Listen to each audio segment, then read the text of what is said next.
Salve, salve, turma! Bem-vindos a mais um episódio do nosso podcast Café com Ferri. Eu sou Felipe Corleta, humilde co-host desse podcast aqui. Já aproveita e te inscreve no canal, compartilha com os amigos o nosso trabalho, especialmente se tu gosta do conteúdo. Já tá no nosso grupo do WhatsApp, tem um grupo do WhatsApp exclusivo para quem acompanha e gosta aqui do podcast.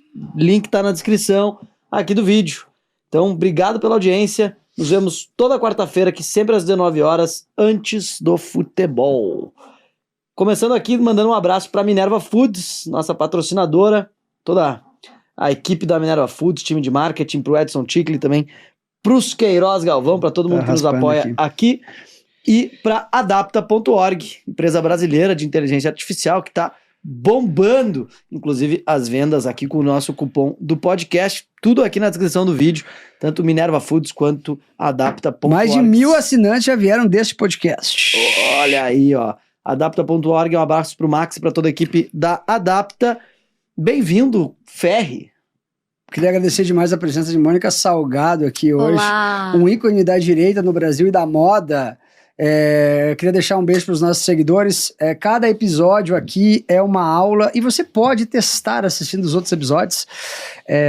O podcast dos formadores de opinião. As pessoas mais relevantes do país assistem este podcast. Para quem não sabe, a nossa audiência, 90% tem mais de 35 anos de idade e 25% tem mais de 65 anos de idade. É uma audiência realmente relevante. Mônica, a gente começa aqui sempre com uma pergunta, não com a apresentação do convidado, e eu queria te perguntar, o jornalismo brasileiro morreu? Você já chegou chegando, né? Bom, antes de mais nada, obrigado pelo convite. Eu acho que o jornalismo brasileiro respira por aparelhos, né? Sem dúvida nenhuma. Desde que o jornalismo, da época que eu me formei, nos anos 2000, para cá, claro, sempre houve o jornalismo opinativo, né? O jornalista articulista, o jornalista colunista, mais que bem-vindo para dar a sua opinião, inclusive nos pôr a refletir, né? Mas o jornalismo clássico, aquele jornalismo que simplesmente relata e reporta os fatos, da época que eu me formei, que foi nos anos 2000 para cá, estamos falando de 25 anos, um quarto de século de formada, a coisa mudou muito, né? Claro, a polarização extrema que nós vivemos hoje, sobretudo depois da pandemia, eu acho que colocou gasolina, né, nesse jornalismo militante. E o que eu vejo hoje, como acho que todos vocês observam, são lados extremos, lá e cá, né, dos dois lados do espectro ideológico, com pessoas que aplaudem ou apedrejam de acordo com a sua conveniência, e de fato muito poucas pessoas dispostas a refletir, a rever suas posições. Falo por mim, também tenho resistência, acho que o ser humano tem resistência, né, a mexer nas suas convicções. Acho que quando você implode uma convicção que você tem, que te fundamenta, e eu vejo muito isso com os meus amigos jornalistas das antigas, pessoas que se formaram comigo, pessoas que trabalharam comigo em redações, a dificuldade que eles têm de olhar para o cenário e criticar o cenário, como eles se sentem traidores de si próprios, né? Então acho que tem uma resistência muito grande em a gente mudar de opinião, mas sem dúvida nenhuma o jornalismo hoje, honestamente, eu me pergunto o que vai acontecer, sobretudo quando a gente vê nas universidades essa máquina, né, de produção de mentes ali catequizadas pela esquerda. Quer dizer, a gente não vê esse movimento arrefecendo ali na base, que são as universidades. Outro dia vocês devem ter visto na PUC, né, o que aconteceu, que foi inclusive a universidade na qual eu me formei. Um manifestante de direita pedindo ali a anistia, ele foi surpreendentemente, porque ali deveria ser um universo né, um contexto de discussão, ele foi agredido. Para mim é vergonha. Nessas horas eu tenho muita vergonha de ter me formado em jornalismo, tenho muita vergonha de ter me formado em jornalismo na PUC.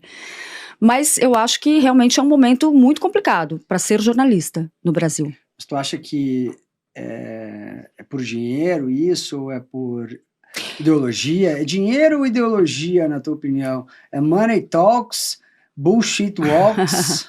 Eu acho que são ambos, né? Acho que são dois pilares importantes. Eu acho que tem essa convicção da ideologia, que eu acho que é muito difícil de mudar, e está muito intrínseca no jornalista, porque ele é catequizado na universidade. E também, claro, que tem, por exemplo, você pega uma TV Globo, a gente sabe da importância, né, das verbas publicitárias do governo para manter aquela engrenagem funcionando, né, com a perda de audiência. Pelo menos metade do país hoje não só não assiste Globo, como odeia, né, ali fortemente tudo que vem dali, não se recusam a assistir novela. Outro dia eu postei que eu estava assistindo Vale Tudo. A minha audiência, é claro, que é majoritariamente de direita, e eu também fui super crítica. Como assim você assiste uma novela da Globo? Então, eu acho que são ambos. A gente sabe que o fator econômico, né, para qualquer empresa que deseja operar no azul, é importante. Mas a coisa foi longe demais, né? Deixa eu te perguntar sobre o Reinaldo Azevedo e de outros jornalistas que mudaram drasticamente de opinião. Alguns jornalistas que antes tinham verdadeira pavor da esquerda viraram defensores ferrenhos. Na tua opinião, como pode isso acontecer? Que efeito... O que pode fazer uma pessoa mudar tão drasticamente de opinião? Chantagem, dinheiro?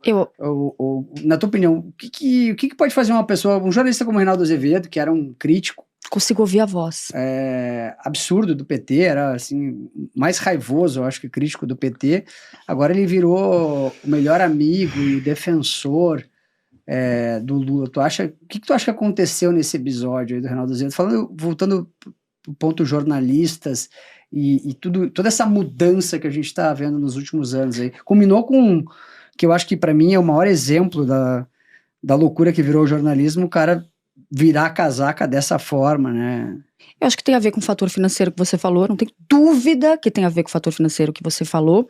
E porque, veja, não se ampara nos fatos, né? Se a gente houvesse fatos que a gente pudesse ali pensar da realidade, que justificassem essa mudança de viés ideológico, eu acho que seria mais fácil da gente aceitar. Tem um fato, tem dois fatos, não, é a economia, são os direitos humanos, é a Amazônia, alguma coisa que amparasse essa mudança. Não há. Não há. Vamos dizer assim que lá na eleição, na última eleição, pudesse haver uma esperança de um resgate de um Brasil pregresso, né, que ele presidiu o Brasil durante 2 mandatos, mas numa realidade, num contexto completamente diferentes, né, muito propícios ali para o que o Brasil exporta de melhor. Agora, eu me surpreendo. Tem uma outra figura proeminente, relevante, que eu adoro seguir, que é o Pondé, e aconteceu a mesma coisa com ele também, né? Ele falou que a melhor opção naquele momento era o Lula, e hoje ele é extremamente crítico do governo. Ou seja, ele mudou de lado, mas mudou ali de maneira mais coerente com o que, de fato, a gente encontra na realidade. Agora, Reinaldo Azevedo, nunca fui audiência, nunca serei, até gosto de uma outra coisa da Band News, quando entra a Mônica Bergman eu já logo mudo, mas não sou audiência para esse programa.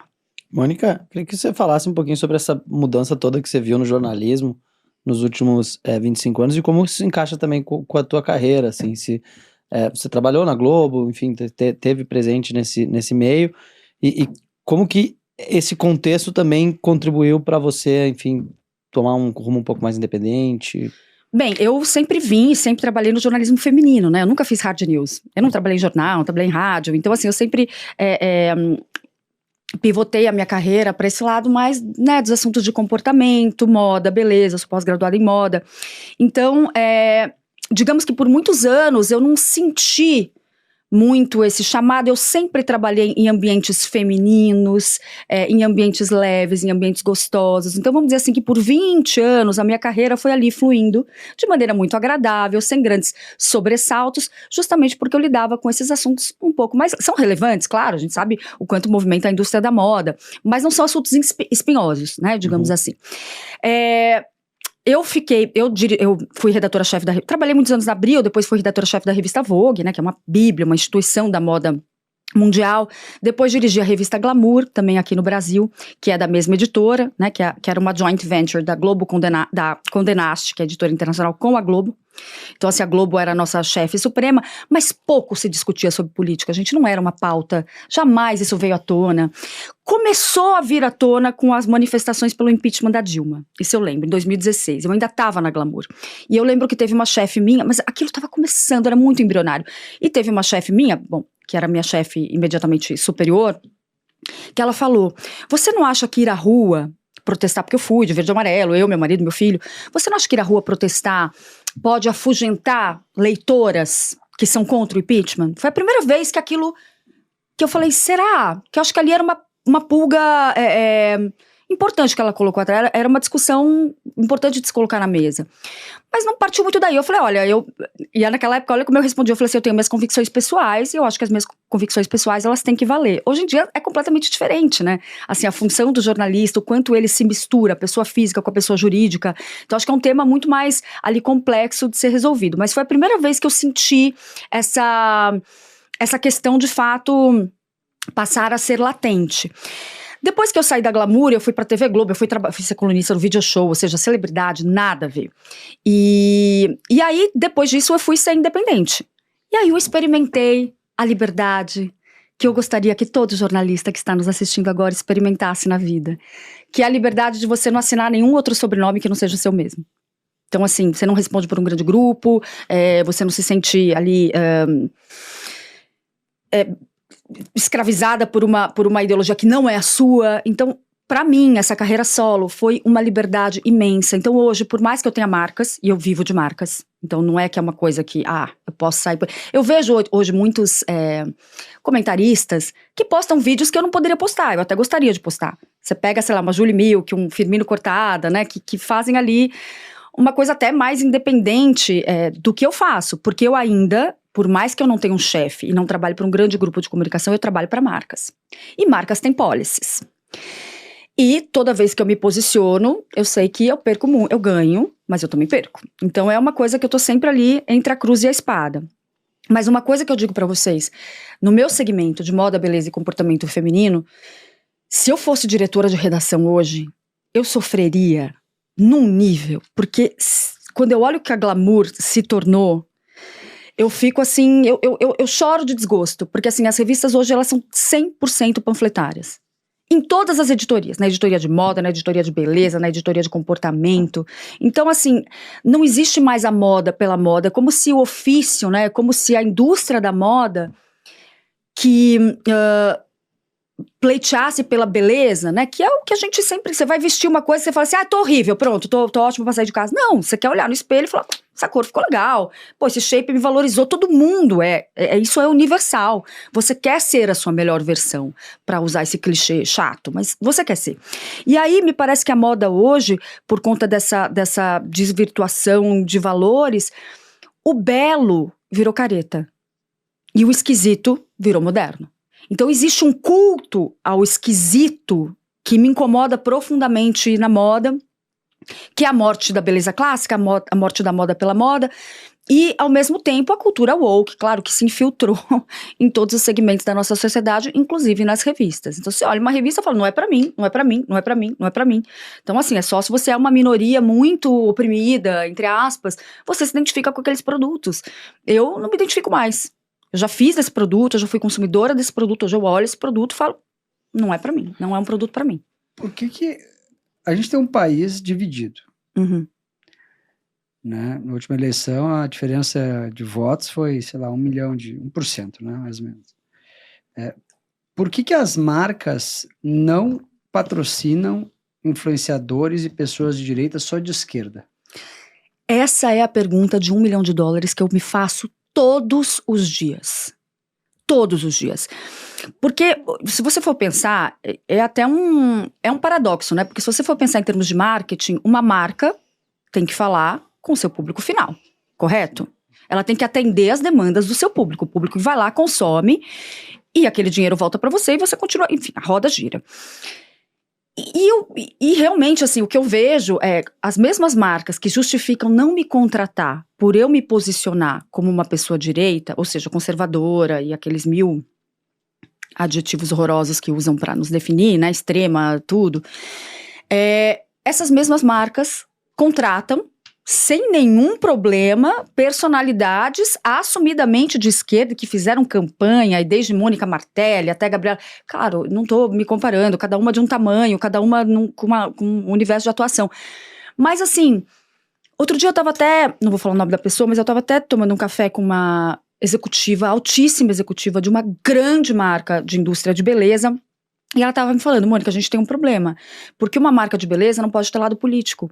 Então a gente tem um problema, porque tudo que a gente faz vira alvo e vira questão polêmica, e não tem uma vez que a gente não tem uma semana que a gente não tá gerindo uma crise específica. Então pra gente é um risco muito grande ter você. Aí eu falei, cara, mas não é um risco muito grande ter XPTO que vocês contratam. Então, só me resta acreditar que a gente ainda está inserido num contexto que carimba a esquerda como lado do bem e a direita como lado do mal. É simples assim, é binário assim. A gente ainda está inserido nesse universo. E mais, quando o assunto são as marcas, o que a gente vê é o dono da marca.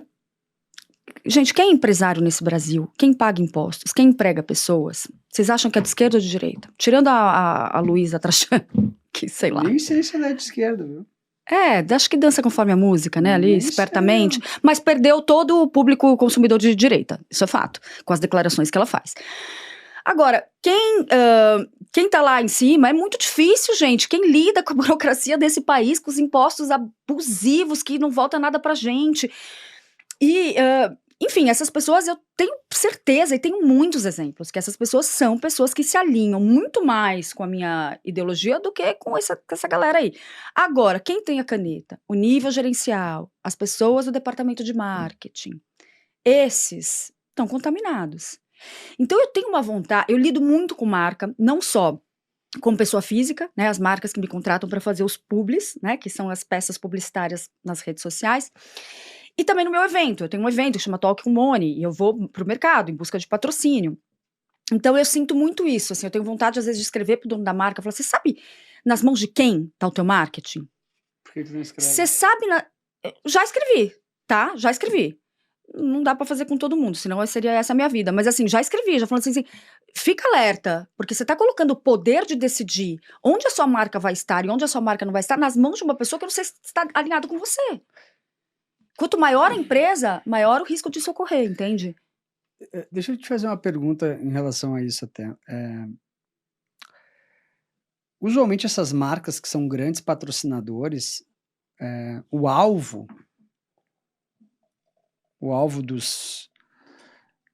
o consumidor-alvo é classe C, D e E. Não há. Depende.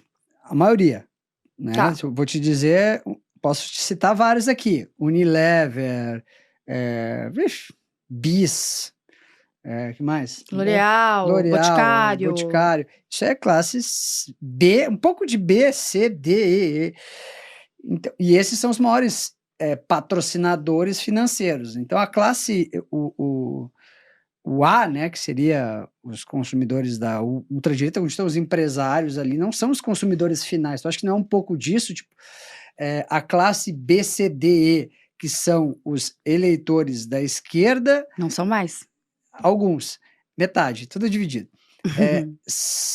O pêndulo de patrocínio dos caras seria 75-25. Então, não faz um pouco mais de sentido isso na tua cabeça?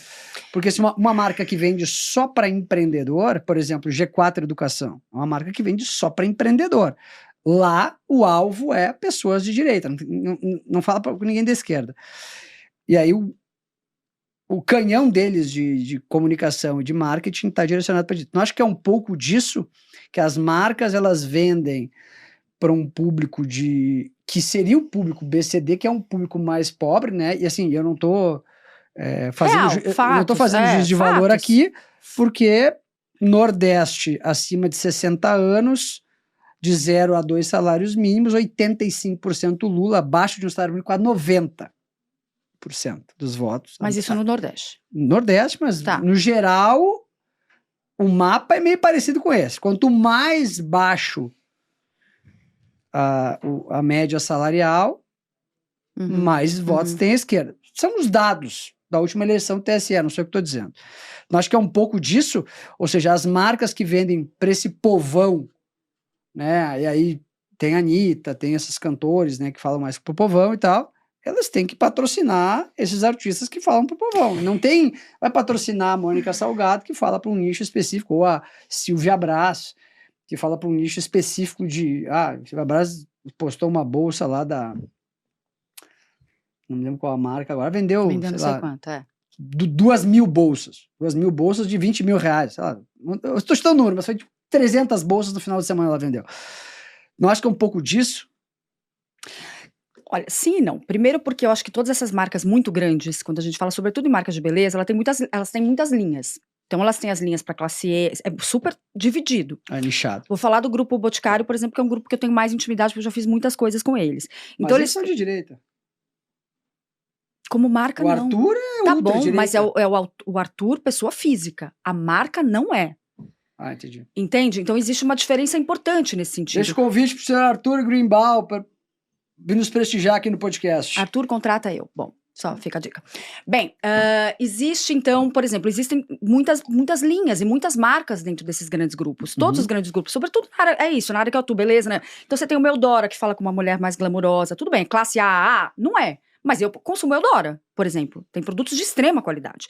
Então você tem Eudora, você tem Boticário, você Pô, esse tem... merchan já valeu dinheiro, hein? Mas aqui a gente pode falar de marca, porque a gente está Pode, exemplificando. pode, Né? Quem disse Berenice, tem Trans, que talvez seja um público... Enfim, eles falam com muitos públicos e as campanhas e a escolha dos influenciadores para comunicar cada uma dessas marcas é diferente. Né? E ocorre por princípios diferentes. Por exemplo, a Eudora agora fechou com a Débora Seco. A Débora Seco é um case interessante como celebridade, porque ela fala tanto com o público mais popular, por ser uma atriz de novela, por ter sido contratada da Globo durante muitos anos, mas ela também atrai marcas muito glamourosas, muito bacanas e muito bem posicionadas. Então, tá, eu falei que é um case, mas talvez não seja um case pro ponto que a gente quer provar aqui. Mas acho que tem esse lado de que as marcas muito grandes, elas têm campanhas direcionadas para todos os públicos, então pode ser que seja a proporção que você falou, 75 para o público C, D, E. Mas tem também uma... E cadê os outros 25? Por que esses outros 25 não estão sendo também... Os influenciadores de direita estão sendo contemplados? Deveria. É uma porcentagem menor? É, mas é uma porcentagem existente.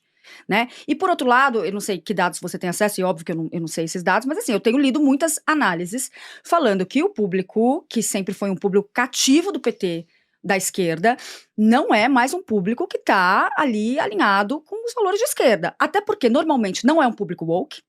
Eles estão nem aí para o Todes. Zero. Eles não querem saber, isso não fala com eles. Eles querem Bolsa Família, mas o Bolsa Família hoje já é visto como um direito adquirido. Ele já não é mais visto como um benefício, digamos assim. Quem ganha vai esperar ganhar, e aí se você tirar, você vai ser o vilão. Mas assim, já é esperado que você ganhe. Então assim, porcentualmente, não sei. Mas o que eu tenho visto até, assim, às vezes com pessoas que eu converso, é isso, assim, a esquerda e o Lula como sendo grande, né, estrela mor ali, perderam a capacidade de se comunicar, né, de atrair as multidões, tanto que os eventos, sempre que eles fazem, estão esvaziados. Então, eu não sei se essa esquerda está tão ali ainda nessas classes mais humildes. Faz a apresentação. Esqueceu. É que ela se apresentou quando eu fiz a pergunta sobre o jornalismo, ela falou tá. da carreira. Mas né? Mas enfim, eu não tenho esses dados, aí depois você vê se você quer cortar essa parte. Mas foram as coisas as críticas que eu analisei. Os dados estão dispersos, então cada um tem a sua avaliação. Pode ser. O que tá na moda em 2025? De tudo? Ai, ai, ai. O que é tendência? Verde. Verde, ó. Ruivo também é tendência. Eu fiquei ruiva faz uma semana. Uau, vamos pensar.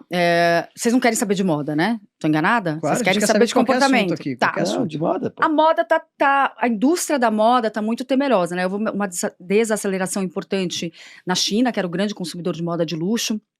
E as marcas estão bem temerosas. Então, quando as marcas ficam temerosas, elas play safe. Elas jogam ali no seguro. Então, o que a gente está vendo hoje na moda é uma moda tão entediante, tão previsível, tão neutra, né? A gente veio depois da pandemia com essa expressão que chama quiet luxury, né? Que é o luxo silencioso, daquelas peças que são boas, excepcionais em termos de qualidade, em termos de tecido, mas são ali, não tem alma, né? Que são aquelas peças que você compra agora e vai durar para sempre. Nessa última edição, a gente teve uma tendência, tudo agora na moda é core. É alguma coisa core. Então, você teve o ballet core, você teve o tennis core, e agora a tendência da vez é o corp core, que vem de corporate. que é a moda corporativa. Então, é terno, terno, terno, alfaiataria, alfaiataria, alfaiataria. Então, hoje, quando você vai para ver o que as marcas estão fazendo, é um tédio, você boceja, assim, porque a gente não vê mais inovação. Quer dizer, de um lado tem isso, e de outro lado tem a super ostentação dos rappers, né, da logomania e tudo. Então, a moda também está polarizada, aliás, como o mundo inteiro. Essa coisa dos logos, né? Não sei se é uma percepção geral, mas assim, pessoa que usa. Se tu pega uma pessoa que realmente tem uma condição muito boa e tal, ela não tá vestindo roupas com logos e tal. Tipo assim, normalmente vai estar com uma camiseta básica, uma roupa básica, sem mostrar muito aquela marca e sem querer chamar a atenção dos outros. Mas, no entanto, tem os novos ricos, ou aqueles que querem parecer ricos, que estão usando lá marcas expostas e tal. Tá usando. Você também. Olha lá, o teu loguinho Não, mas é aí. meu patrocinador. Ah, então tá, Sérgio K. É. Sérgio K, mandando muito bem, tá patrocinando o produto certo. Então, como é que tu vê isso, assim? É realmente chique o básico? Eu acho que existe uma nova classe consumidora de luxo, né? Teve uma classe que realmente ascendeu, e essa classe mudou a cara do luxo, né? Assim, abalou as placas tectônicas do luxo, né? O luxo sempre foi um produto mais excludente, direcionado a uma classe mais alta, que tinha nascido rica, ou que... E agora a gente vê uma nova classe, assim, dos novos ricos, da galera de tecnologia, sobretudo da galera da música, né? Os rappers, todas essas figuras que surgiram. Então isso, eu acho que abalou muito, assim, esse jogo de xadrez, assim, da moda. Então você tem marcas que entendendo isso, têm apostado muito nisso, e algumas têm voltado atrás, como a Gucci, por exemplo, apostou em logo, geração Z, e agora voltou atrás, falou, cara, o nosso legado tá sendo jogado no lixo. Tem marca também meu marido estava me falando outro dia, Lamborghini, talvez, que também tá vivendo um momento complicado. Se não for Lamborghini, desculpa, é alguma Porsche, não sei. Tá vivendo um momento muito delicado, porque virou sinônimo de carro de novos ricos. E assim, novos ricos, parabéns. Se vocês conquistaram a sua fortuna por mérito, tá tudo certo. Mas a gente não pode deixar de dizer que isso mexe ali com o tabuleiro das marcas de luxo. Isso é importante, né? Ô, Mônica, deixa eu te perguntar sobre o fenômeno Lívia Marx. Eu queria falar sobre Lívia Marx. Você quer que eu fale sobre a Lívia Marx? É. Por quê? O Ricardo Nunes ia vir aqui e eu estava estava lendo a pauta dele e ele sempre começa que ele não é mais empresário, agora ele é o pai da Lívia, daí que eu segui a Lívia. Por isso que Ele deve achar isso super, marqueteiro, né? Ele deve achar, não sei se é real ou não, né? Fazendo o gancho para alguém da moda, eu vou te perguntar sobre o fenômeno Lívia Marx, que eu acho que hoje é a principal influenciadora de moda do Brasil. Né? Respeitosamente eu discordo. Tá. Eu acho que ela é um nome muito importante da geração Z, mas eu acho que ao lado dela a gente tem outros nomes tão importantes ou mais importantes, como Malu Borges, por exemplo, que ela fala com essa mesma geração, mas de uma maneira talvez um pouco mais humanizada, né? A Lívia, ela tem e veja, não tem certo e errado, né? Tem maneiras de atuar nas redes sociais. A Lívia, ela é super cool, ela tem ali conteúdos muito interessantes, plásticos, você vê que ela tem um planejamento de conteúdo muito interessante, tem marcas incríveis junto com ela, mas ela não é uma pessoa que humaniza muito a presença dela nas redes, né? E isso tem ônus e bônus. Ela não é uma pessoa que verbaliza, então ela fica ali mais no terreno protegido, seguro da imagem, enquanto que uma Malu Borges, que inclusive deve ter, não sei, mais seguidor, eu imagino, ela tem um conteúdo um pouco mais humanizado, ela tem uma filha pequena, ela mostra a filha pequena, ela verbaliza, então ela tem uma relação diferente. E de outro lado você tem uma Silvia Brás, que eu acho que hoje, sem dúvida nenhuma, por mais que ela não seja exatamente uma novidade, ela é o maior nome da influência de moda nacional. Eu sigo ela. Não há dúvida nenhuma. Eu queria nenhuma. morar na vida dela. A vida dela é muito animada, né? Se eu morasse no Instagram, eu queria morar na vida da Silvia. Ela na vida da Silvia. Talvez eu também. Ela tem uma vida animada, ela tem 3 filhas super divertidas, ela tem o closet mais incrível, ela viaja. Eu não sei se eu queria viajar tanto, porque, gente, ela trabalha e viaja muito a trabalho. Então, sei lá, talvez eu já esteja um pouco mais velha que ela, já quero ficar mais em casa. Com o nível de...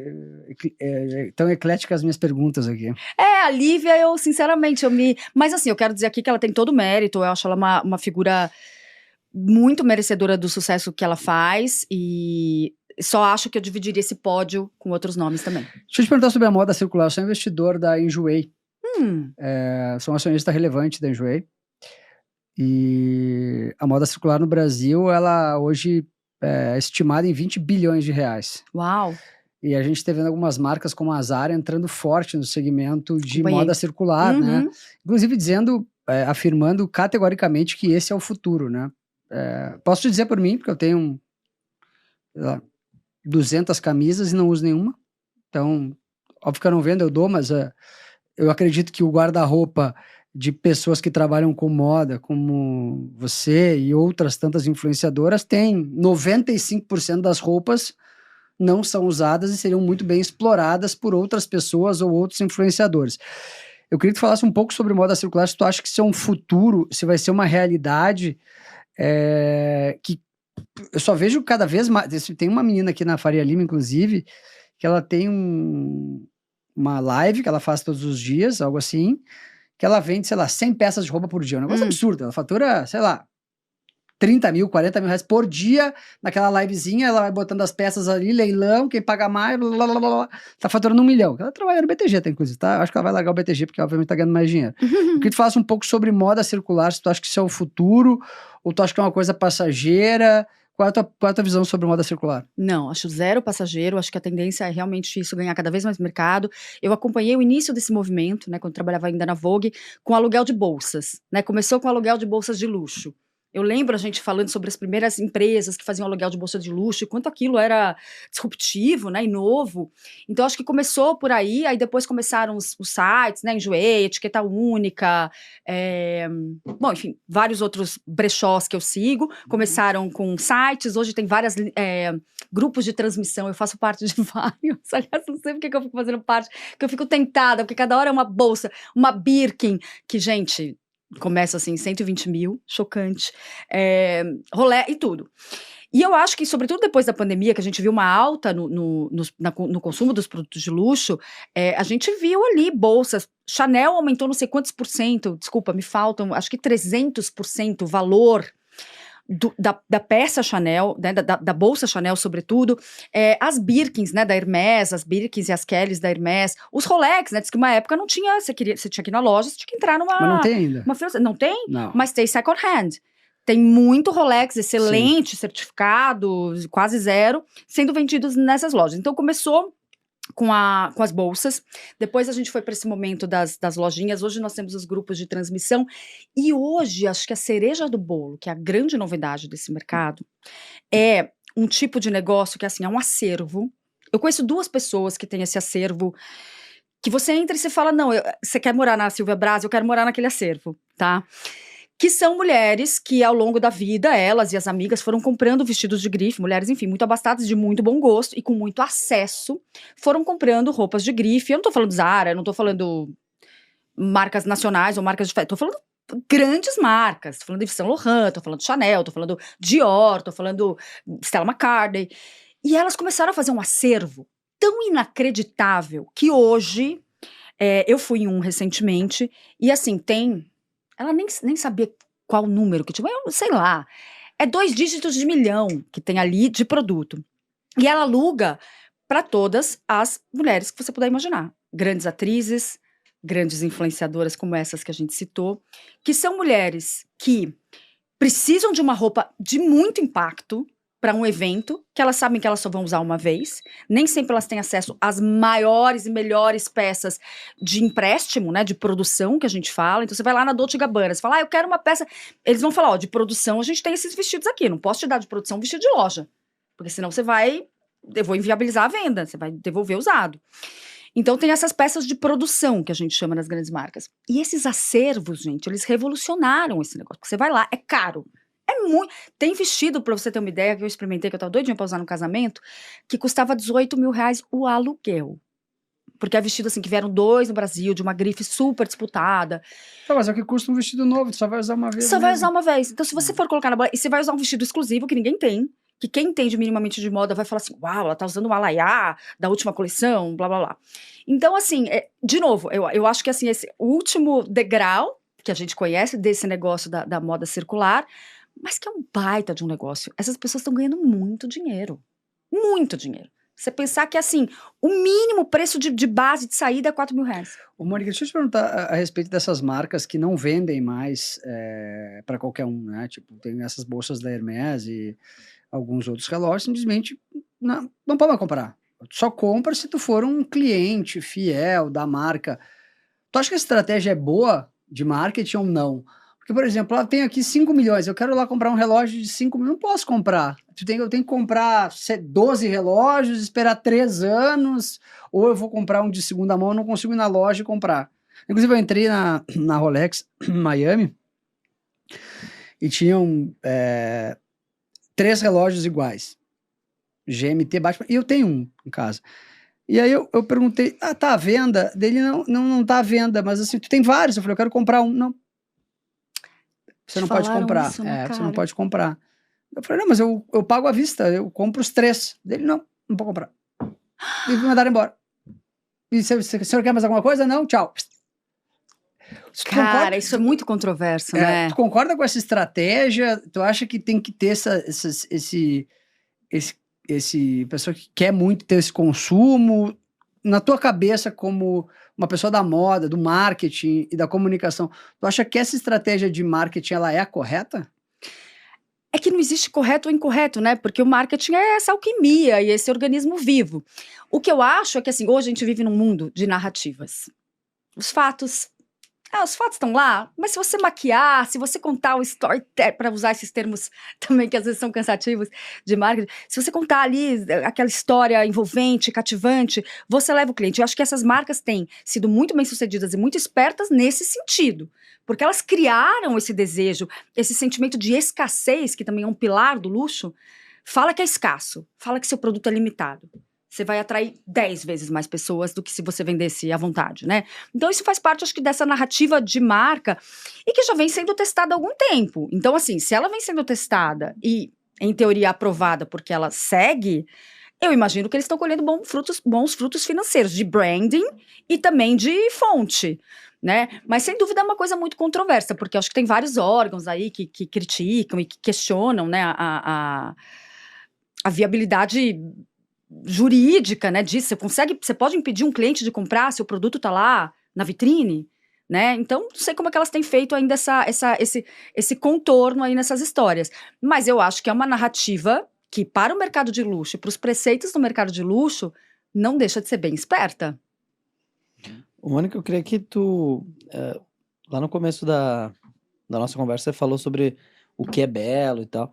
Eu acho que eu queria te perguntar sobre o que muda nessa criação do que é bonito, do que é belo, a partir da existência das redes sociais dos influencers, né? Antigamente a gente vê, a marca lançou num desfile, isso aqui então é o que há, é a tendência. Hoje já é um pouco mais feito pela própria população, pelas próprias pessoas, né? Como que os influencers estão influenciando essa percepção de o que é bonito e como que as marcas estão também se atentando a isso? Super interessante, porque eu acho que as redes sociais, elas revolucionaram muito esse conceito de beleza, porque se você for olhar, até as redes, vamos pensar assim, até os anos 80, 90, existia um padrão. Ah, mas padrão não é legal. Tá, não estou discutindo o mérito de padrão ser legal ou não, estou dizendo o que era.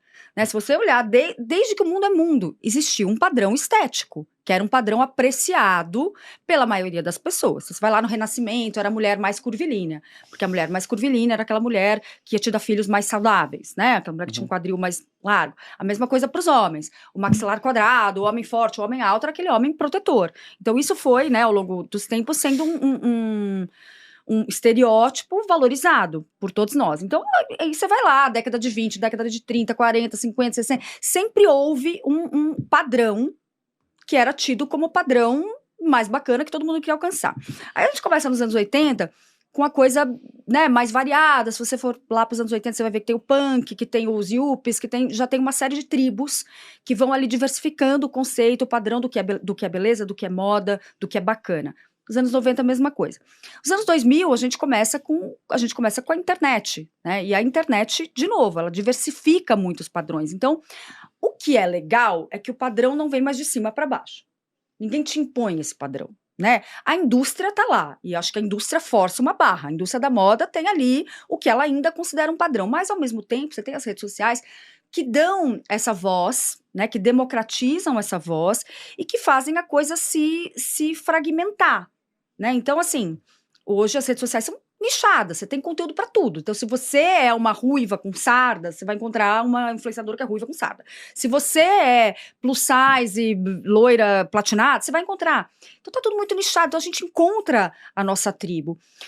Isso, por um lado, é claro que é muito positivo, mas, por outro, também faz com que a moda também ficou meio perdida há um tempo, né? Como se ela não se permitisse adotar um padrão de beleza clássica, que é uma beleza que a beleza clássica sempre vai ser beleza. Não importa quantos outros padrões entrem aí nesse caldeirão. A beleza clássica é ótimo. A beleza clássica, ela é agradável aos olhos. Os nossos olhos buscam o que é belo. Nós evoluímos como humanidade buscando o que é belo, o que é simétrico. Isso agrada, as coisas bonitas agradam, seja uma paisagem, seja uma pessoa. Pega uma pessoa que, assim, que é indiscutivelmente bonita. Sei lá, Charlize Theron.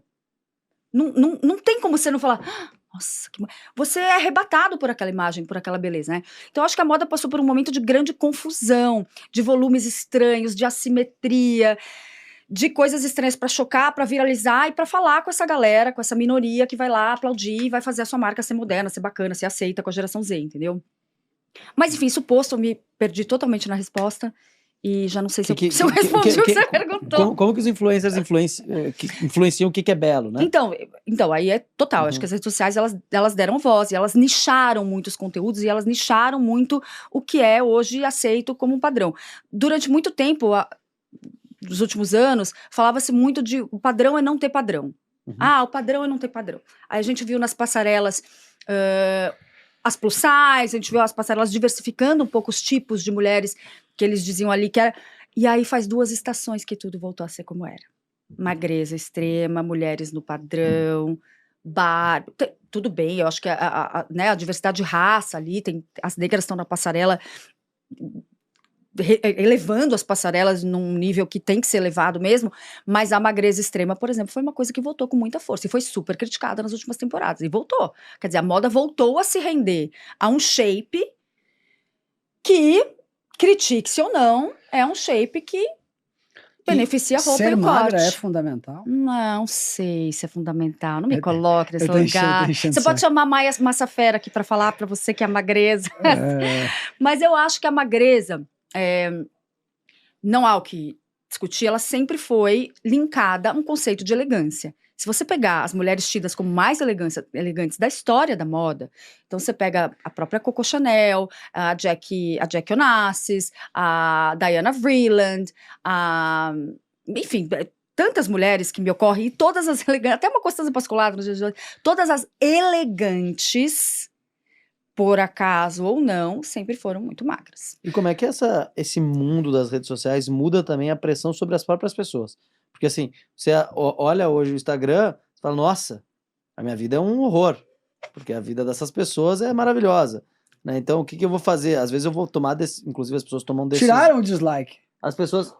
Desligaram o dislike. Mas as pessoas tomam decisões que às vezes podem ser até prejudiciais para elas, né? Por exemplo, uma pessoa que tem um salário muito pequeno, às vezes vai gastar metade do salário numa roupa para se sentir incluída. É que elas estão gastando no tigrinho, elas não estão gastando em roupa. Ou uma pessoa vai fazer um procedimento estético que talvez não seja recomendado, ou a pessoa vai, enfim, usar um medicamento, usar um veneno. Monjaro. Como é que essa absurdo, pressão... gente, essas pessoas que usam Monjaro. Essa pressão do mundo dos influencers e da rede social não leva também as pessoas a... Porque antes, beleza, a pessoa... olha que linda a pessoa na capa da revista. Você não tinha ali uma... Mas tinha, né? Não tinha, mas tinha. É que hoje você vê muito mais de perto, talvez. Eu acho que a grande... Ou se sente muito mais próximo pelas stories. Tudo. Eu acho que você matou. Eu acho que a grande diferença é a escala disso tudo, a escala da comparação. Porque, gente, a comparação sempre houve. Eu cresci, tenho certeza que você que está assistindo a gente também cresceu. Eu tenho 45, eu cresci vendo Capricho. Eu sou da geração da Capricho. Eu olhava aquelas modelos e eu falava, gente, depois as Paquitas, eu falava, mas eu não sou loira. Então, assim, esses padrões, eles sempre existiram e pessoas buscando padrões de pessoas que admiravam, né? Eu acho que isso sempre aconteceu. Agora, realmente, de fato, a escala disso é muito prejudicial para nossa saúde mental. Porque eu acho que o nosso cérebro não está acostumado, né, para absorver esse volume de informação e de comparação. Hoje a gente entra na casa das pessoas, a gente enfim, submetido a um número maior de pessoas. Antigamente a gente via a revista, a gente via a novela, a gente via Hollywood e a gente via a nossa vizinha. Hoje em dia a gente vê todo mundo, né? Então, claro que a escala de comparação é muito maior e o sofrimento é proporcional a isso. O sofrimento é proporcional, é boa. Mas assim, sabe o que é mais louco? As pessoas me perguntam muito isso. A gente sabe na teoria, a gente sofre na prática. Ninguém é analisado o suficiente para ficar completamente imune a esse estímulo de fora. Então eu acho que é uma coisa que a gente, como geração, vai ter que simplesmente aprender a lidar. Cada um com o seu limite, cada um com a sua... Então você vai silenciar pessoas, você vai... E outro fator interessante, eu observo que muitas das pessoas que reclamam, a fulana tem uma vida perfeita, porque a fulana não posta nada da vida real, é aquela vida idealizada. Você segue a fulana. Por que você segue a fulana? Então toma um pouco de autorresponsabilidade e escolhe quem você quer que te impacte ali no teu dia a dia, né? Então também tem um pouco isso, as pessoas não se autorresponsabilizam. O sistema, as redes sociais, o Mark Zuckerberg... Não, é você. Então assim, em determinado momento você vai ter que olhar e falar assim, tô seguindo essas pessoas, eu vou fazer uma limpa, eu vou silenciar quem me faz mal. É assim que a gente faz na vida. Você não corta amizade com uma pessoa que não é legal, que te põe pra baixo? Faça isso nas redes sociais também. Então a partir do momento que você fizer isso e tomar uma responsabilidade, talvez sua vida seja um pouco mais saudável. O Mônica, eu queria que tu falasse sobre a pandemia dos influenciadores. A gente tem 1 milhão de pessoas que querem ser influenciadores hoje no Brasil e querem viver das redes sociais. Eu acho um negócio realmente estritamente atraente. Até brinquei aqui da vida da Silvia Braz. Um beijo para a Silvia Braz. Beijo, Silvia Braz. Inclusive, está convidada para o podcast. Ela Venha, falou que agora, se vier no podcast e não for ao Talk com o Mone, aí nós vamos ter problema. Ela falou que fala muita merda em podcast, por isso que ela não pode ir. Ela faz bem poucos mesmo. E eu queria que tu falasse um pouco, todo mundo quer ser influenciador, todo mundo quer viver da influência, e tem 1 milhão de pessoas querendo agora, né, nessa nova jornada, vendo, né, essa turma toda, essa vida do Instagram e do TikTok. Até o TikTok até agora tá pagando bem, né? Tipo, muita gente realmente vivendo de TikTok, né? Verdade. Muitos mesmo, né? Tipo, vários influenciadores ganhando 50, 70, 100 mil, 200 mil reais por mês do TikTok. Muito mais do que o YouTube, que não paga nada. Eu fico um recado pro YouTube. Eu queria fazer um pouco sobre a pandemia das influenciadoras. Onde tu acha que isso vai acabar? Qual é o... Depois eu vou fazer um gancho, já fazendo um gancho aqui. Eu queria que tu falasse sobre esse novo momento dos CEOs influenciadores, que agora também é uma nova pandemia. Os CEOs agora... Todos. Não todos, não, mas muitos. Muitos. Não, tem alguns que eu convidei já para vir aqui, que eu nunca vou falar nada. Não, mas são muitos mesmo, isso você tem razão, é uma pandemia. Com relação aos influenciadores, criou-se, né, essa ilusão, que na verdade foi uma ilusão bem palpável, poucos anos atrás, mas não é mais, da facilidade de viralização. Parece fácil, né, você começar e no dia seguinte você fala, viralizei, vou começar a atrair públicos e tal. Isso pode acontecer? Pode. É 1 em 1 milhão. Quer dizer, é um caso em 1 milhão. Obviamente, não é o que acontece com a maioria das pessoas, mas criou-se essa ilusão de que sim, o sucesso está muito perto de mim e depende de mim. Isso é muito perigoso. Quando você acha, como a gente não tem mais intermediários para tornar a gente um sucesso, você acha que você pode chegar lá com o vídeo, viralizar e se tornar um sucesso, isso é um problema, porque isso está acontecendo cada vez menos, por conta de um mercado que já está sobrecarregado.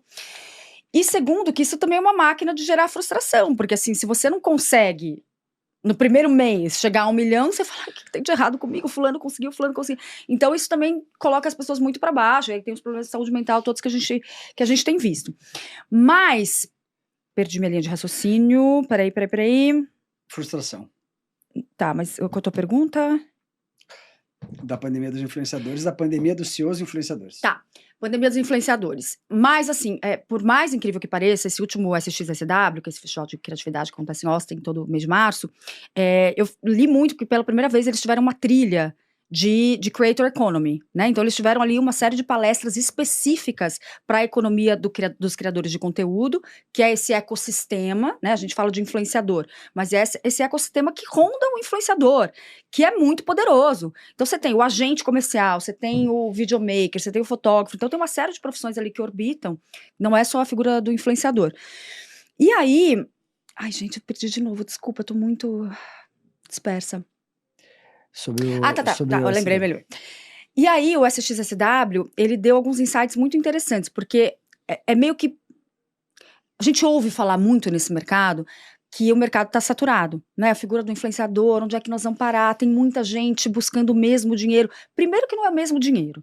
Primeiro que tem cada vez mais dinheiro no marketing digital e na influência. Recentemente, o novo CEO da Unilever, você falou de Unilever, o novo CEO assumiu e falou 50% dos nossos investimentos de marketing vão para o marketing digital e para os influenciadores. Isso foi uma coisa muito relevante e que é um ponto de partida para o mercado também interessante, que pode, né? Se forem todas as marcas, isso é um absurdo, né? Então, Hip assim, Globo. Exato, Hip Globo. Então, assim, não é um mercado que está saturado, pelo contrário, é o melhor momento hoje, e o SXSW fez isso tornou isso muito claro para ser um influenciador. Tem muito dinheiro na mesa e o dinheiro vai crescer. Agora, com relação aos CEOs, me dá um pouco de vergonha alheia. Não sei você. Eu tenho um pouco de vergonha alheia, porque tem pessoas que eu conheci, inclusive num outro contexto, e que... É péssimo falar isso. Eu tinha um nível de respeitabilidade, mas agora, não é que um CEO não pode estar na linha de frente. Acho que até a marca tem que ser humanizada. Eu acho que as pessoas devem vir à tona comunicar, né, esses princípios e valores da marca, porque já está provado que isso conecta mesmo. Mas algumas pessoas estão levando isso longe demais, eu acho. Eu até queria falar um caso aqui que eu não vou poder falar, mas não vou falar. Mas não tenho vontade de falar. Mas tu acha que esses CEOs estão sucumbindo ao formato? Não, é um nível de vaidade. Porque assim, todo ser humano é vaidoso, sabemos. Alguns vão falar, não, mas eu não sou. Não, é assim. Todo ser humano tem ego, sabemos. Todo ser humano tem ego frágil, sabemos também. E aí, muitas vezes, eu cruzei com muitas pessoas brilhantes na minha vida, com altos cargos e com alto status e de coisas conquistadas e quilometragem rodada, que eram extremamente inseguras. Então, que assim, talvez a inteligência para os negócios seja inversamente proporcional, muitas vezes, à inteligência emocional. Eu vi isso com muita frequência na minha vida. Então, o que eu vejo são pessoas que chegaram muito longe e têm todo o mérito por terem chegado longe, mas com um ego tão frágil, tão frágil. Então, eu acho que tem CEOs hoje disputando com os próprios influenciadores, dispensam influenciadores para eles próprios assumirem esse papel de comunicar a marca. E eu acho isso muito legal, não tem régua, né? Até aqui é aceitável, depois daqui é vergonha alheia. Mas não tenho como negar que eu vejo conteúdo de alguma... Porque hoje em dia é isso, todo mundo virou coach motivacional, né? E esses CEOs, alguns que eu conheço, também estão lançando infoprodutos. Ou eles estão fazendo palestras, e eles querem fazer palestra, eles adoram fazer uma palestra. E eles querem conquistar esse mercado de palestrante e de infoproduto, de vender curso. Agora, como é que... uma pergunta que eu também quero deixar aqui para vocês. Como é que essas pessoas, e eu conheço várias, com cargos altíssimos, têm tanto tempo livre para fazer tantos podcasts e tantos eventos presenciais, como speaker, como palestrante? Tem algumas aí que eu falo, pera, a pessoa é CMO, diretor, vice-presidente de marketing, como é que ela tá todo dia não dá, é muita responsabilidade. Você tem gestão de equipes enormes, como é que você dá conta de fazer isso? Então, não sei se são cargos de RP, na verdade, no fim do dia é RP das marcas, mas aí é uma curiosidade que eu tenho. Na tua opinião, quais são os 3 pilares mais importantes para a pessoa criar uma marca pessoal forte? Vou chover no molhado, tá? Pode chover, chove. Porque eu acho que não tem como fugir disso. Eu acho que autenticidade. Ai, nossa, tá, falando óbvio, mas é o óbvio. O que é autenticidade? Autenticidade é você ter a coragem de comunicar quem você é de verdade, na sua essência, seus valores. Não tem essa coragem, eu acho. Não tem, porque é muito mais fácil você ir por um caminho conhecido, já desbravado. Outros já desbravaram, erraram e acertaram. Então você vai lá, é um atalho, né? Porque outros já comeram ali enfim, o pão que o diabo amassou, então você vai ali pegar um atalhozinho, vai aprender com os erros deles, vai seguir. É mais fácil, é mais confortável e é mais certeiro.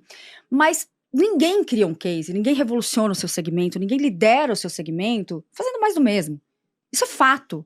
Você pega, por exemplo, o case de uma CIMED, foi totalmente na contramão, apostou em produtos de marca própria, né, a febre da Carmed e uma agilidade de marketing, de responder aos estímulos de marketing, show da Madonna, eles fizeram um espetáculo de marketing.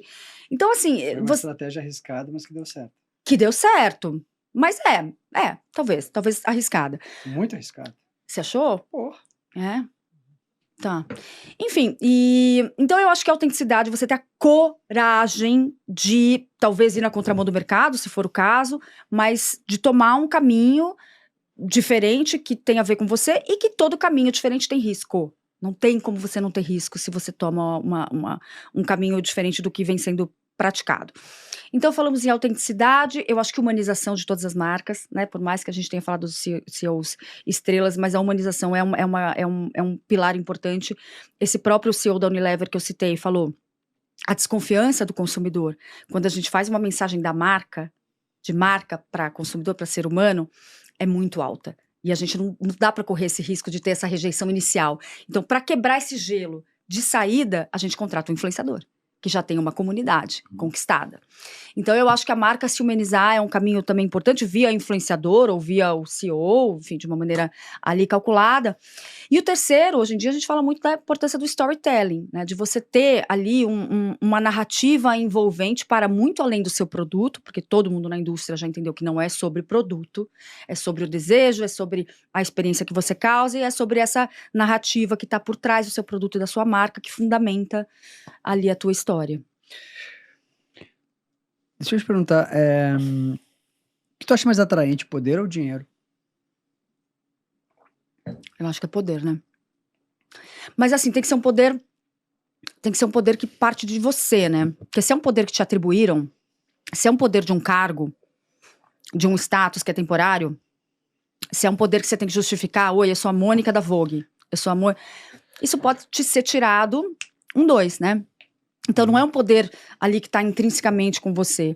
Então eu hoje já fui a Mônica da Vogue, a Mônica do Video Show, a Mônica da Glamour, a Mônica da Elle, a Mônica da Veja, hoje eu sou a Mônica da Mônica, eu sou a Mônica Salgado. Então isso eu acho que é um poder do meu tamanho para onde eu almejei chegar, que é um poder que ninguém me tira. Aproveito para dar a não ser um cancelamento ou outro, né? Não, aproveito para te dar os parabéns, que eu acho que tu vai crescer muito nas redes, tu tá acertando exatamente onde tem que acertar. Deixa eu te perguntar sobre o efeito sorte. Tu acredita no efeito sorte?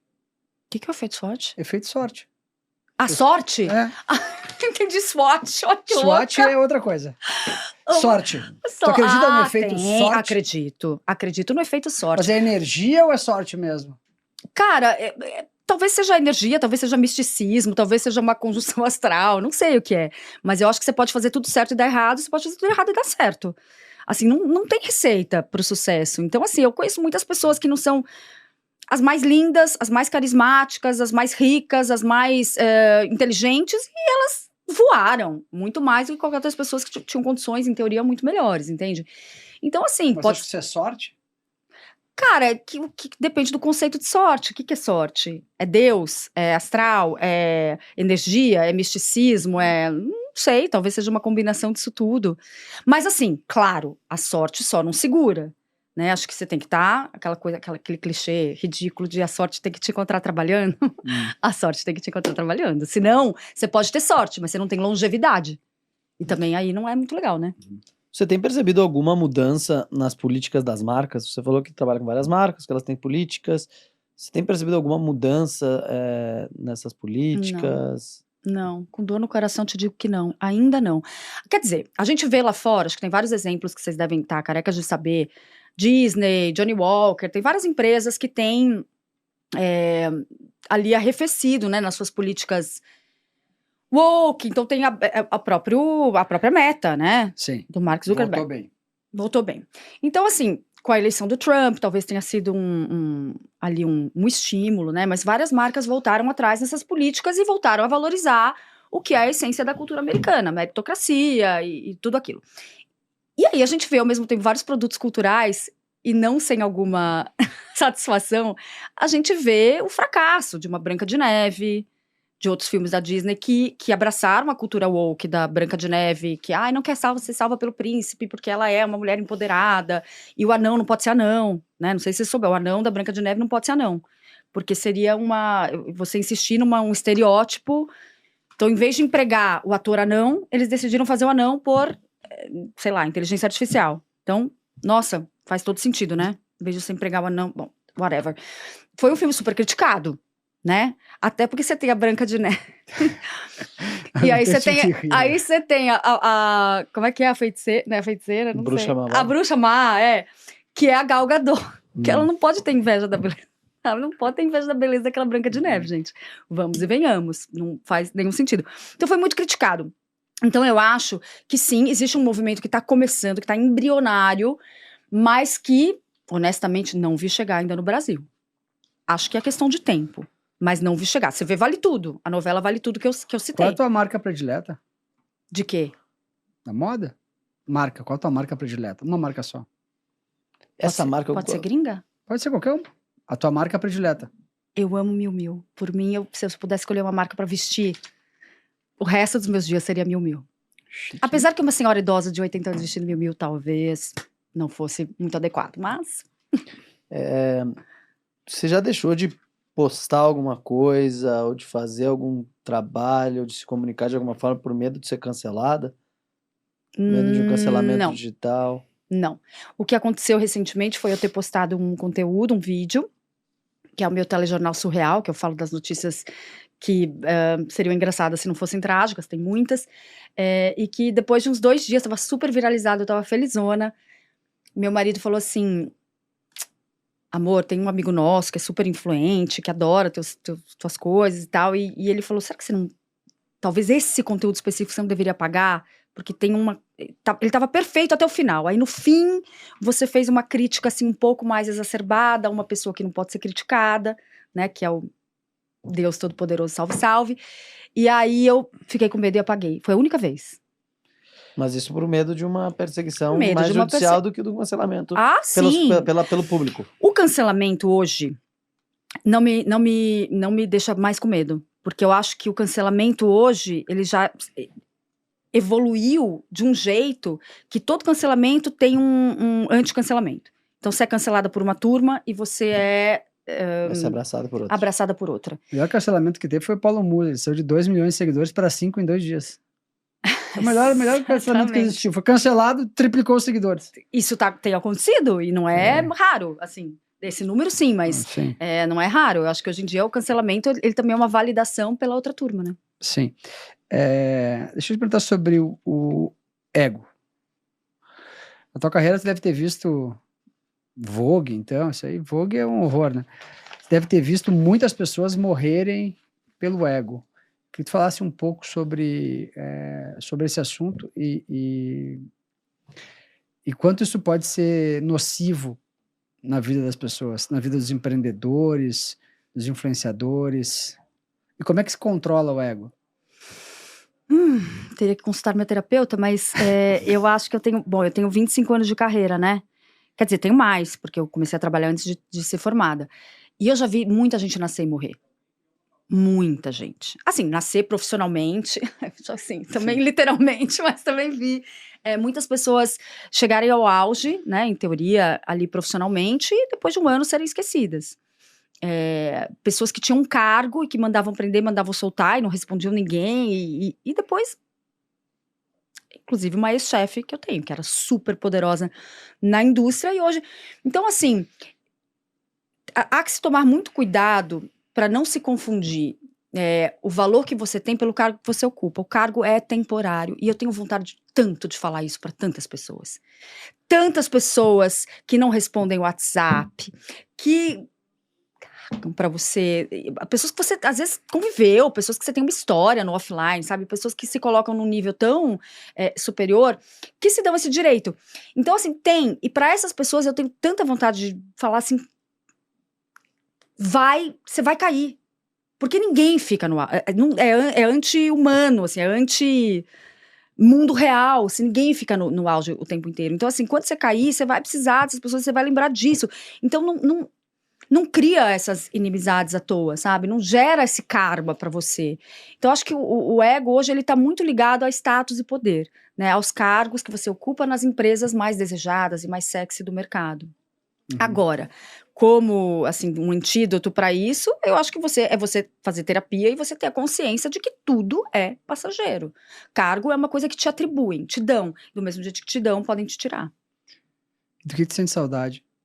Eu sinto saudade da imprensa e das revistas como eu já vivi. Eu sinto muita saudade. Foi uma época muito maravilhosa da minha vida, de muitas aventuras que a gente propôs ali, sobretudo na Glamour. A gente fez a primeira capa de blogueiras na história das revistas do mundo, não do Brasil. A Glamour Brasil foi a primeira revista a colocar blogueiras na capa.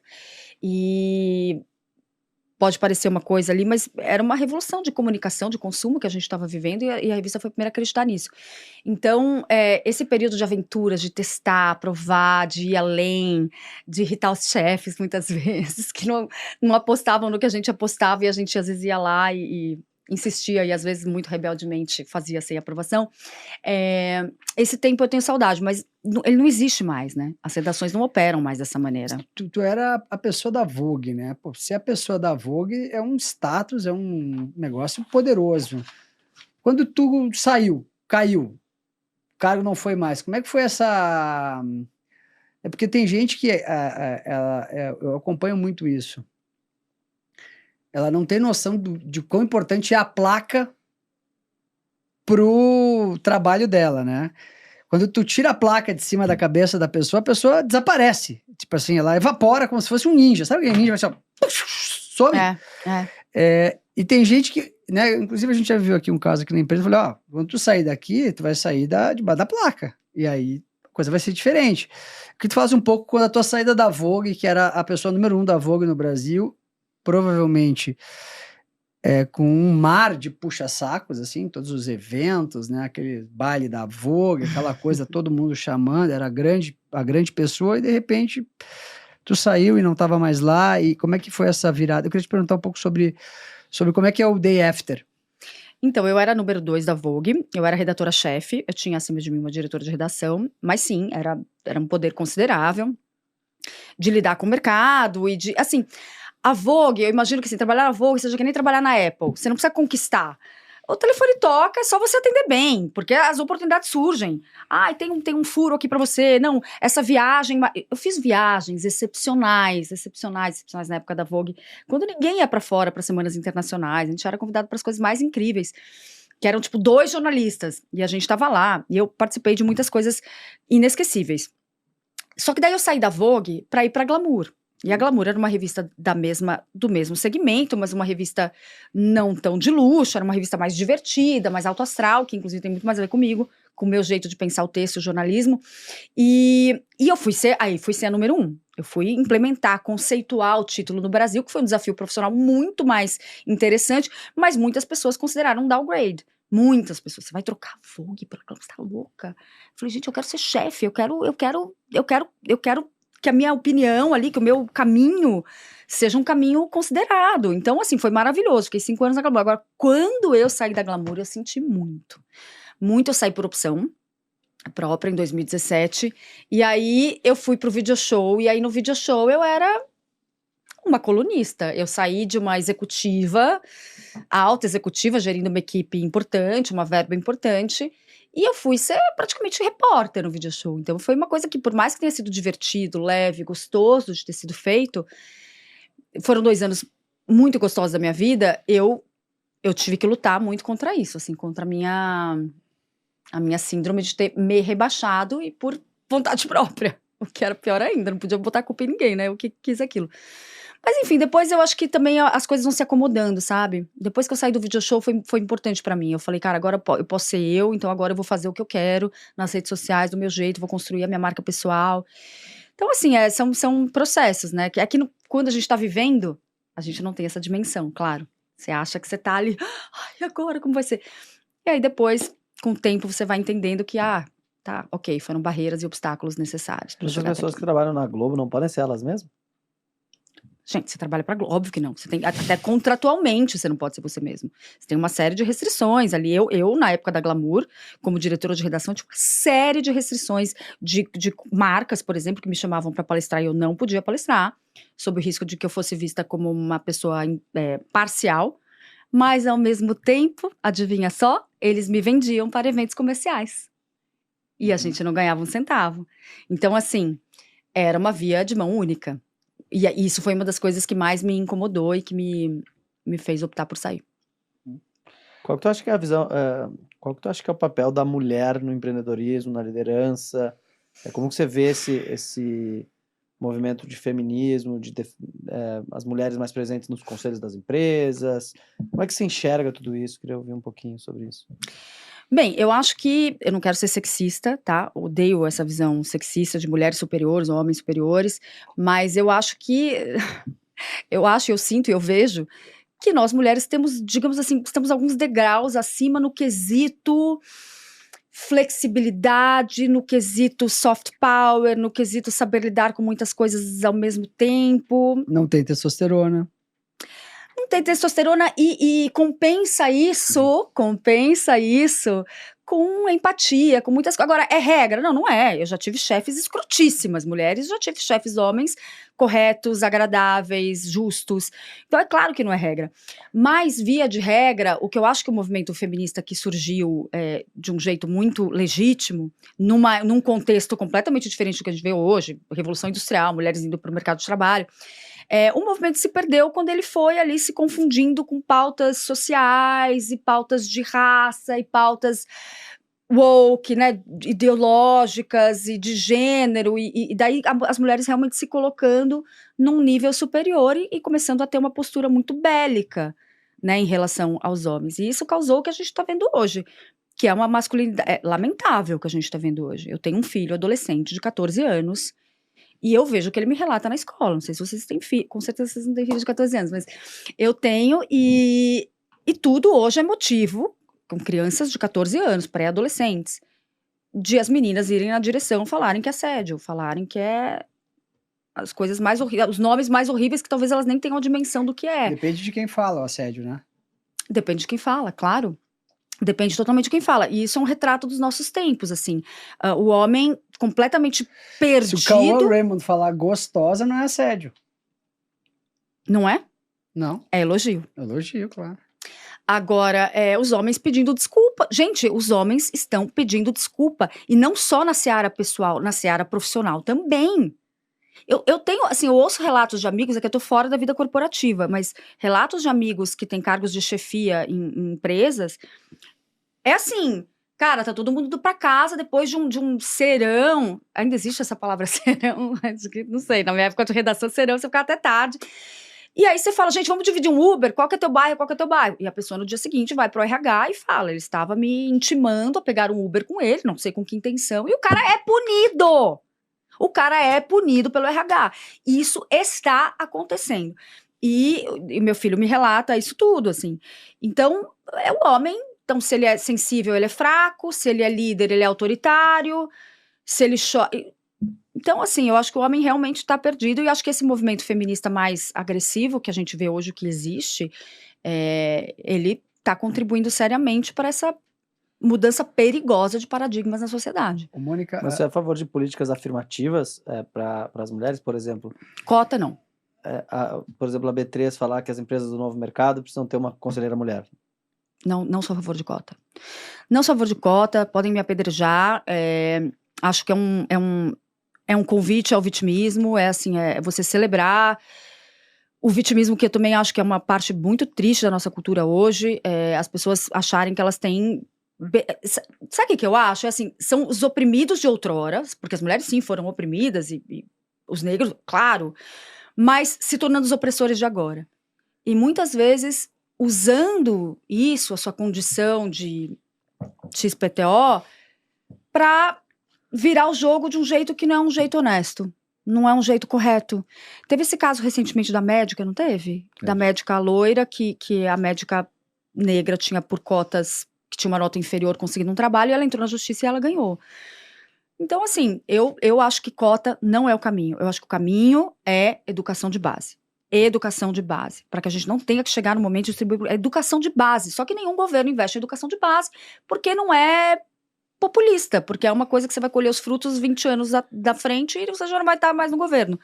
Então te falar, é um problema difícil de ser resolvido. Você acha que as pessoas deveriam votar mais em mulheres nas eleições?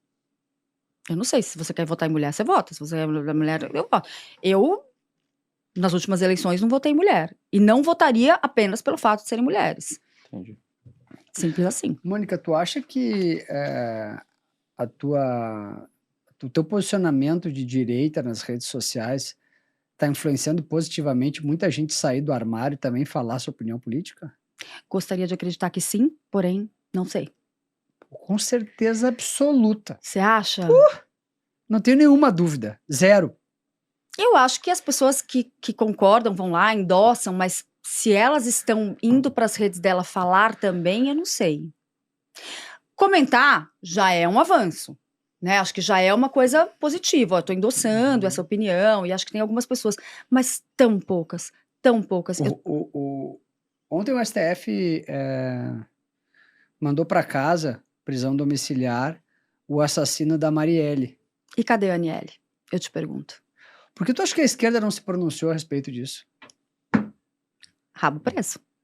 Óbvio. Como é que a Aniele, que inclusive está ocupando esse ministério hoje, tão somente por conta desse histórico que ela teve com a irmã, como é que ela não se manifesta? É odioso. É nojento ela se calar diante disso. E as outras feministas também, mas sobretudo a Aniele. Sempre tão beligerante, né? Sempre tão ali ativa. Aí não foi ativa com relação ao chefe dela, né? Que também, um ano depois, ela veio se manifestar de abusos do chefe. E agora essa questão. Então, assim, cara, se essas pessoas conseguem dormir à noite em paz, sem Rivotril, não, mentira, dormir à noite em paz, parabéns, troféu de hipocrisia, pódio. E qual é o teu sonho grande? Da vida? É. Meu sonho grande da vida. Ai, Ficou surpresa com as nossas perguntas que foram muito não, loucas? porque sonho grande da vida é uma coisa profunda, né? É. Como é que a gente fala isso sem ter uma resposta óbvia? Talvez não dê. O que todo mundo quer na vida? Um sonho grande, eu acho que de todo ser humano. É ter uma família legal. Eu sou uma pessoa que sou casada há 20 anos, inclusive faço daqui a pouco 20 anos. Tô com meu marido há 25 anos. Não pretendo me separar jamais, porque eu acho que também essa altura, gente, o que faz um casal depois de 25 anos se separar? Não sei. Não quero nem pensar, inclusive. Mas meu casamento acho que me dá uma base muito importante para eu conquistar outras coisas, e eu tenho certeza que ele diria a mesma coisa. A paz de espírito, né, que te dá de ter um lar estruturado, de ter um lar pacífico, não que a gente não briga de vez em quando, sim, a gente briga, e muito até, mas de maneira geral, um lar pacífico em que a gente está criando um filho, enfim, né, que a gente acredita que está bem encaminhado, um filho afetuoso, um filho com valores, e prosperando na vida, porque também tem isso, tem que prosperar na vida. E eu acho, sinceramente, que, cara, quando você faz as coisas bem feitas, quando você não dá rasteira em ninguém, quando você faz o que você acredita, a chance de você prosperar é muito grande. E eu vejo isso na minha vida e eu vejo isso na vida dele. Então, a gente prosperando juntos, criando uma vida cada vez mais bacana, viajando para onde a gente quer, comprando o que a gente quer e criando um filho legal. Cara, eu acho que todo ser humano de bem vai te responder isso.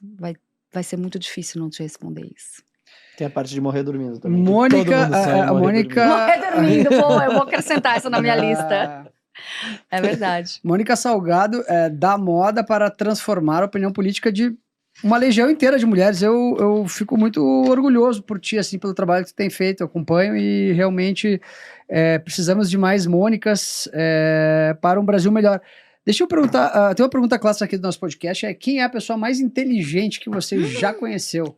Que eu já conheci? Isso, pessoalmente. Não pode ser familiar. Meu pai, minha avó. Tá bom. Eu posso dizer que eu já conheci essa pessoa. Posso dizer porque já estive com ela, inclusive bati um papo.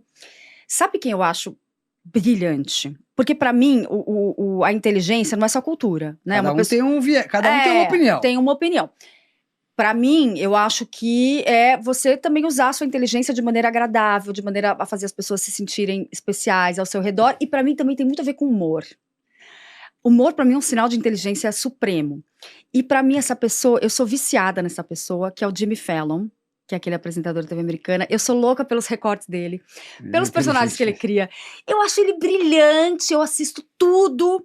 E eu tive a sorte de conhecê-lo num Emmy Awards que eu fui, quando eu tava na Glamour até, e eu fui falar com ele, porque já era fã. E ele se levantou, porque eu era chata, que assistia os intervalos do Emmy, eu saía do meu lugar, que era lá na fila Z, que eu tava na fila Z. E eu ia lá nas primeiras filas e falava, posso tirar uma foto com você? Todos os meus ídolos do Friends, todos os meus ídolos. Eu falei assim, queria take a picture. E tirei foto com todo mundo. E aí eu fui falar com ele se levantou da cadeira dele. Ele ficou uns 5 minutos conversando comigo, falou o que eu fazia, de onde eu era. Falou, a minha prima também trabalha na Glamour americana. E ficamos ali batendo um papo, zerei a vida, porque realmente eu sou muito fã desse cara, pela maneira com que ele usa a inteligência dele de uma maneira divertida e alto astral. Presentes? Sessão presentes. Temos presentes? Tem presentes aqui no Além do Brinde, vinho? não. Além do vinho? Tem, além do vinho. Tem sessão presentes. Aqui você tem Muito bom papo. 1 ano de Adapta, o melhor sistema de AI do Brasil, com todos os principais... Verdade. Com todos os isso principais é bom, pô. modelos de inteligência artificial pra você. 1 ano free. Você jura, gente? Eu quero Tem uma entender. camiseta também da Eu Dapta. quero camisetinha entender da- melhor da- isso Não, aqui. não, isso é legal. Realmente a pessoa é bom. Se você quer ter o chat GPT de graça, acessa aqui o link da bio. Não, tem 7 dias de graça só pra testar. E depois, chat se GPT gostar... de graça. O chat tá. Não adapta, pai. Ó, a Minerva te mandou um Ah, churrasquinho pra tu comer em Mentira! casa. Churrasco também. Você jura? Que legal. Claro, Velho. esse é pro marido fazer lá. Não sei se. Marido. Mas meu pai faz, viu, pai? Olha, Tá aqui viu? pra você. Eu sei que ele Le- vai assistir, papai leva super pro de pai. direita. Beijo, pai. O que será que tem aqui? Carninhas boas. Tem. Opa, Não, olha aqui, ó. Não, Quais essa aí são? é a linha ultra high Bife de chorizo, da Minerva. É boa. assado de tiras, Angus. tudo Angus, tudo top, tudo prime. Olha aqui, Nossa, papai vai adorar. maminha. Papai vai adorar. Papai super Papai vai churrasqueiro. adorar. Show. E a Obrigada, caneca do meninos. podcast? Temos a caneca do podcast também. Obrigada, muito gente. Gente, tá pesando, hein? É carne, hein? Depois a porra. equipe te ajuda a Podcast levar. que mais cresce no Brasil, também o melhor podcast do Brasil, o podcast dos formadores de opinião. Cada episódio uma aula, ainda não o maior, mas de longe o melhor. Em breve também o maior podcast do Brasil. Mônica Salgado, obrigado demais. Obrigada, gente. Foi um papo delicioso. Obrigada mesmo. Pela Perguntas surpreendentes. E pelas palavras generosas, que eu vou sair daqui com o meu ego, ó, infladíssimo. Não, mas faz bem, porque a gente precisa de mais mulheres de direita falando que são de direita. Vide o bom exemplo que a Jojo está dando aí, né? Tá dando mesmo. Tá dando porque tem tipo assim, a Joana Paz, por exemplo, é uma pessoa de direita. Ela não fala nada porque ela tem medo de ser, sei lá, massacrada. A Débora Seco também. Então, eu Mas acho Débora que... Seco, não sei. ela é assim... Não, é? Oxi! Giovanna Tonetti, pessoal capitalista com um monte de empresa, ninguém quer o Brasil pra baixo. É difícil Por isso que na posição delas. Eu Pois é. entendo também, Por mas... isso que... Money Talks, Bullshit Walks. Até o próximo episódio do podcast Café com Fé, podcast que mais cresce no Brasil. Obrigado, gente. Até a próxima. Compartilhem esse vídeo com os amigos. Com os haters também, em todos os grupos de WhatsApp. Obrigado, Mônica. Obrigado, Ferri. Obrigado pra toda a Obrigada, equipe. gente. E pra você que tá na audiência, compartilha esse episódio com os seus amigos. Nos vemos na próxima quarta-feira. Um abraço.